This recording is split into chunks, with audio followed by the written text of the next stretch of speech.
Morning everyone. See, today I am once again to share here about the models knowledge. So definitely you must be understanding after continuing this. पहली चीज यहाँ पे ये है कि आपको एक चीज बहुत ध्यान से समझना होगा because I have given here the 5 examples and 5 examples are just different from the rest of the examples. Rest of the examples means जो आगे के या जो आपने पिछले पढ़े हुए हैं उन एग्जाम्पल्स को रिलेट करके है बट उनके ही लॉजिक पे ये आते हैं. ठीक है, आपको समझना है. First example is here.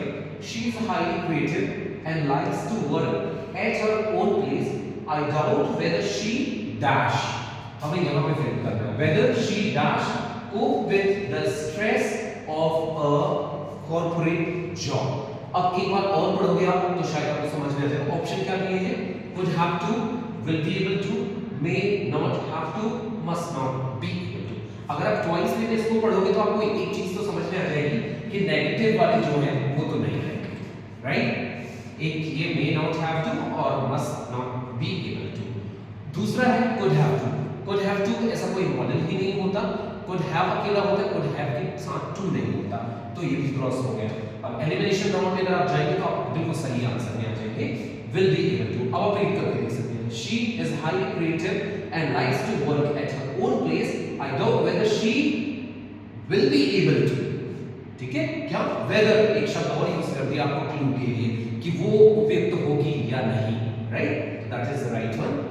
दूसरा है residents are requested to segregate the wet from the dry waste. एक तो ये पहली बात ये ऐसा सेंटेंस है कि रेसिडेंट्स है और रेसिडेंट्स कई प्रकार के होते हैं. सम्माननीय, परम सम्माननीय, ऑनरेबल, वेट ऑनरेबल, टॉप मोस्ट, हर तरह के होते हैं. तो हम क्यों ना उनको रिस्पेक्ट नहीं करें.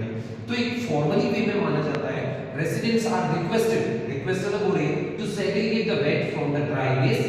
Residents dash can, out to, will be और माइट तो आएगा नहीं कहीं से भी. ठीक है, कैन की संभावना थी लेकिन कैन की संभावना इसलिए हो गई क्योंकि रेसिडेंट्स है और परम सम्माननीय है, ऑनरेबल है. तो हम उनको ज्यादा फॉर्मली वे में इससे एक्सप्लेन कर सकते हैं. Out to, will be able to का कोई मतलब ही नहीं है. तो right answer is out to. Another question. It was so dark that I fell down. बहुत अंधेरा था कि मैं गिर गया था. Down the stairs last night. कल की बात है, last night की. तो जब कल की बात है तो यहाँ पे कल का मॉडल कौन बताएगा? My must have नहीं बता सकता, would have नहीं बता सकता, could have नहीं बता सकता. Should have है जो past की बात को बताता है. ऐसा करना चाहिए था. Past की possibilities and advice. तो यहाँ पे क्या आ जाएगा? Should.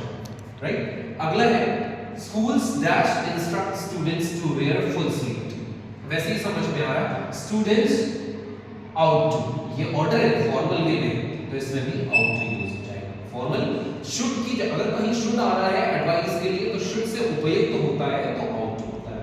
And the last one, the advertisement read dash we dress your day make you special pick the perfect look. अब perfect look pick करने के लिए आप क्या यूज करोगे? must यूज करोगे? no. कैन यूज करोगे? May be. विल यूज करोगे? नो. आउट टू यूज करोगे? ऐसा कुछ है ही नहीं है. तो परफेक्ट इसमें क्या आएगा? Can. The advertisement read can you dress your day make you special pick the perfect. मैंने यहाँ पे दो मॉडल लिखे हुए हैं, दो तीन मॉडल, इनको ध्यान से लिखिएगा. At a glance ought to का use in place of should.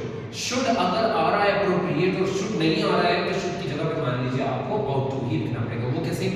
किसी को रिस्पेक्ट, रिगार्ड्स और बड़ों की बातों को करने के लिए हमेशा नेशनल फ्लैग्स या राष्ट्रगान है, राष्ट्रीय गीत है, इन सबको बताने के लिए आउट टू का यूज किया जाता है. शुड हैव मैंने बताया कि एग्जांपल शुड हैव जो है पास्ट की पॉसिबिलिटी को बताता है. जहां पे एडवाइस होती है और पास्ट की एडवाइस अगर होती है तो शुड हैव का यूज होता है. और कैन कोई भी कैलिबर या कैपेसिटीज को बताने के लिए किया जाता है. नॉर्मल